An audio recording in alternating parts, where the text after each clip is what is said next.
qabiilka la buufinayo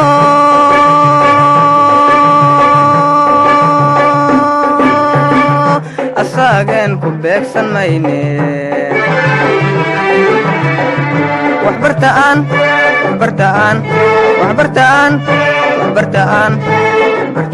barwaaqo gaarne بسم الله الرحمن الرحيم الحمد لله رب العالمين والصلاة والسلام على أشرف الأنبياء والمرسلين أما بعد السلام عليكم ورحمة الله وبركاته مركا الكسو دوال مقالة تحناها يعني هل كان كسو باهين جرني اي كسو بسنا مادة انجليس قارهان جريد كسديدات ولبا وحان كجرنا يونت كي تضباد اها trees and our environment muuqaal kan wuxuu ku saabsan yahay exercise ka koowaad oo ku qoran page ka boqolaad daawade haddii ay tahay markii ugu horeysay aad soo booqatid janaalka waxaa kaa codsanaya inaad nagu soo biirtid oo aad subscribe inoo siirtid haddii hore aad nagu soo biirtayna waxaa kaa codsanaynaa inaad muuqaalka laag noo saartid shaarna garaysid haddaba aan bilaabano muuqaalkeenna ama cashirkeenna maanta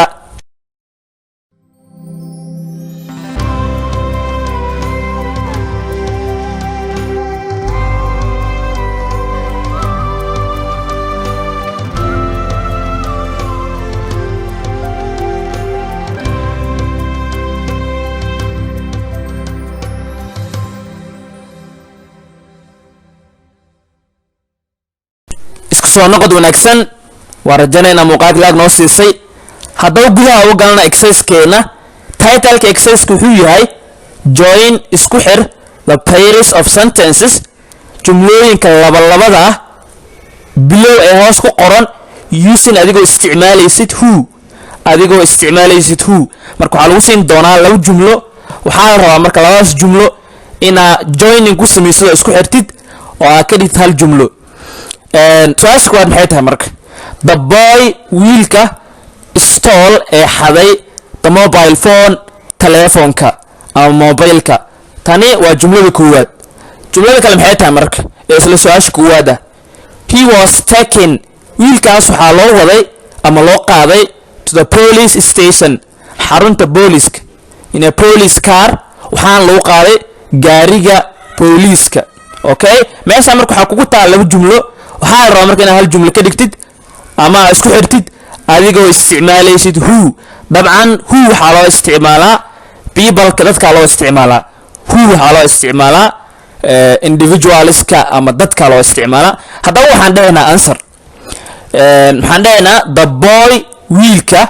okay who stole kaasoo xaday the mobile phone telefoonka was taken waxaa loo waday ama loo qaaday to the police station xarunta booliiska in a police car waxaana lagu qaaday ama lagu waday gaariga booliiska marka labadii jumle aan haysanay waa isku xirnay anagoo isticmaalayna who waxaana sameynay hal jumlo see lagu sameeyay marka dabcan waxaa lagu sameeyay marka ugu horeysa subjectiga oo the boy ah yani ficilka wax sameynayo wax xadid sameynayo waa wiilka markaa qorno oo subjectiga ah kadib waxaa ku xijinaa who intaas markaa sameyno dabcan inta kale kusii qoraynaa jumlada labaadna markaa tagno ma soo celinayno subjectiga jumlada labaad subjectigeeda waa he marka he ma soo celinayno sidaas ayay marka ku tahay midda saxan questionka labaad ee ku xigtay iyaduna waxay tahay the girl sat next to Rahma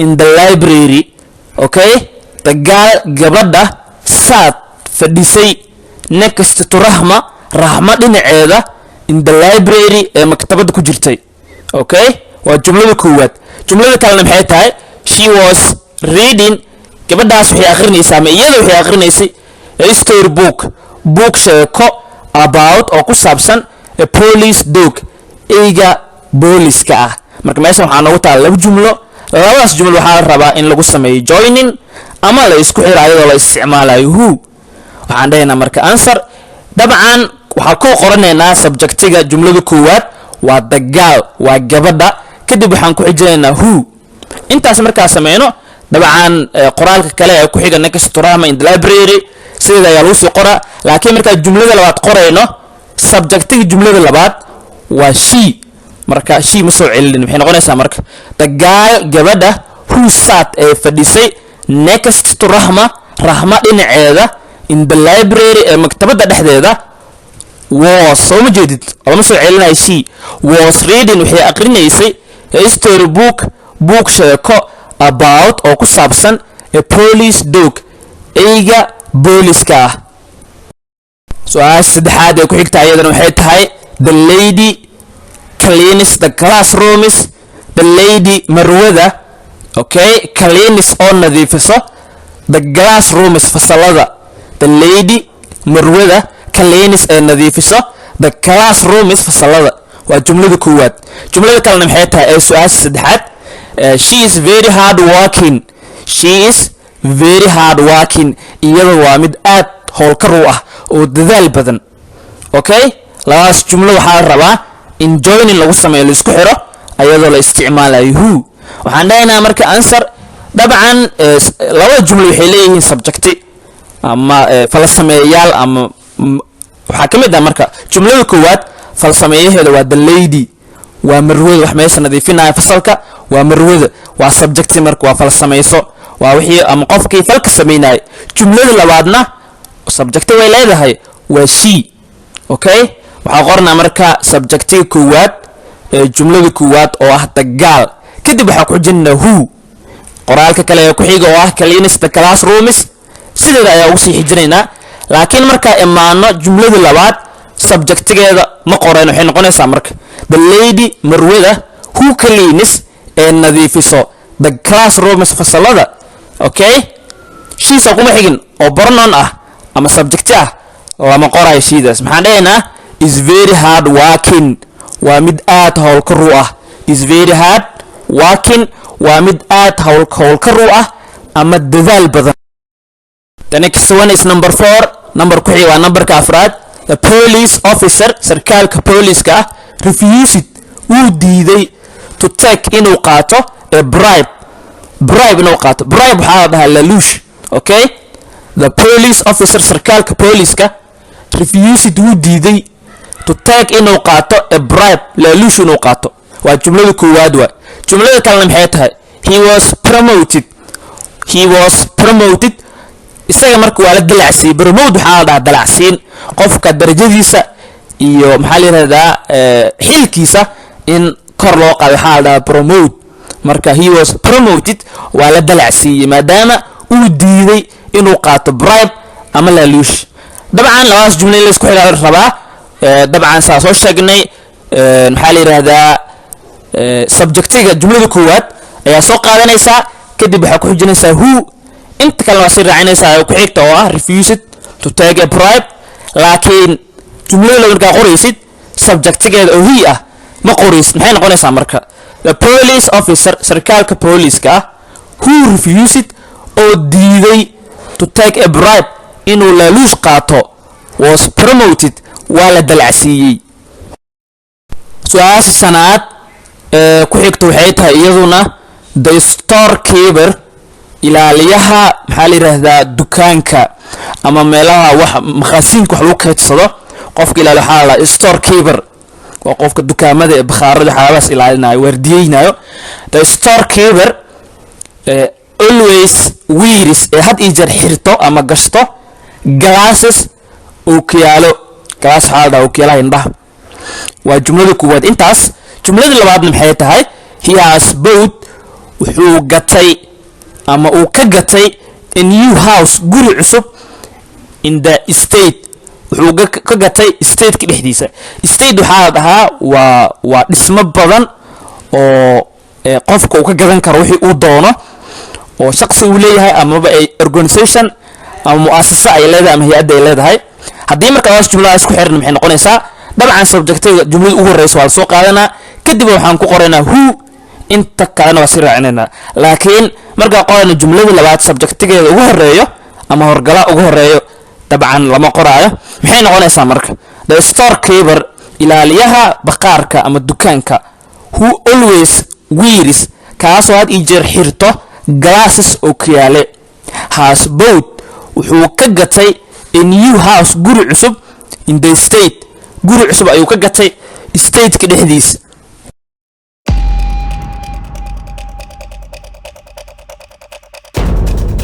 questionka lixaad ee ku xiga asagan wuxuu yahay the boy baked a delicious cake. waa jumlada koowaad. the boy wiilka baked ee dubay a delicious cake doolsho macaan ama cake macaan. waa jumlada koowaad ee su-aasha lixaad. jumlada labaad maxay tahay? he was congratulated. waa loo hambaliyeeyey. okay, the boy wiilka baked ee dubay a delicious cake doolsho macaan ama cake macaan. he was congratulated. waa loo hambaliyeeyey. labadaas jumlo marka waxaa rabaa in la isku xiro ayadoo la isticmaalayo who. waxaan dhahaynaa marka the boy oo subjectiga koowaad ee jumlada koowaad ah.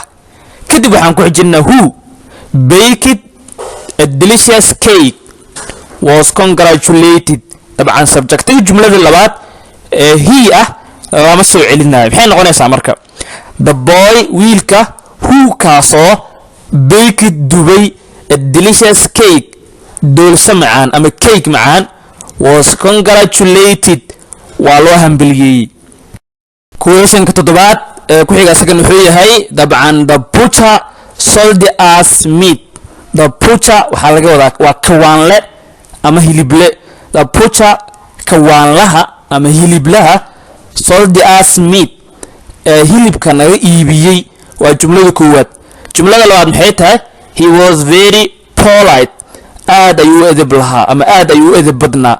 he was wuxuu ahaa very polite mid edeb aad ah leh. labadaas jumlo waxaa rabaa in lagu sameeyo joining ama la isku xiro. waxaan dhahaynaa answer. dabcan the butcher kawaanlaha who sold us meat ee annaga naga iibiyey hilibka was wuxuu ahaa very polite mid edeb badan uu ahaa ama edeb aad ah leh ayuu ahaa. the butcher waa the subject of the first sentence. waa horgalaha jumlada koowaad. kadib waxaan ku xijinay who. kadibna waxaan ku xijinay dabcan wax uu qabtay oo ahayd sold us meat ee hilibka naga iibiyey. kadib subjectiga jumlada labaad ee ahaa he sooma qorin. waxaa ku qornay ama ku xijinay was very polite. wuxuu ahaa mid aad u edeb fiican ayuu ahaa. the next question waa su-aal sideedaad ee iyadana ku xigta waxay tahay the athlete won the race. the athlete waa orodyahan. waa qofka ciyaara marathonka ama orodka. the athlete orodyahanka won the race. tartanka orodka ayuu ku guuleystay. the race waxaa la dhahaa tartanka orodka. waa jumlada koowaad. jumlada labaadna maxay tahay marka? she was given. dabcan waa female waa dhadig. she was given waxaa la siiyey a medal bilad. she was given waxaa la siiyey a medal bilada la siiyey. labadaas jumladooda rabaa marka in la isku xiro ayadoo la isticmaalayo who. waxaan dhahaynaa answer. marka ugu horeysa waxaa soo qodanaa the first object in the first sentence. subjectiga koowaad ee ku jiro jumlada koowaad oo ah the athlete. kadib waxaan ku xijinaynaa who.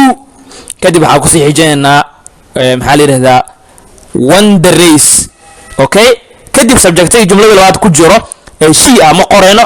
waxaan dhahaynaa was given a medal. maxay noqonaysaa marka?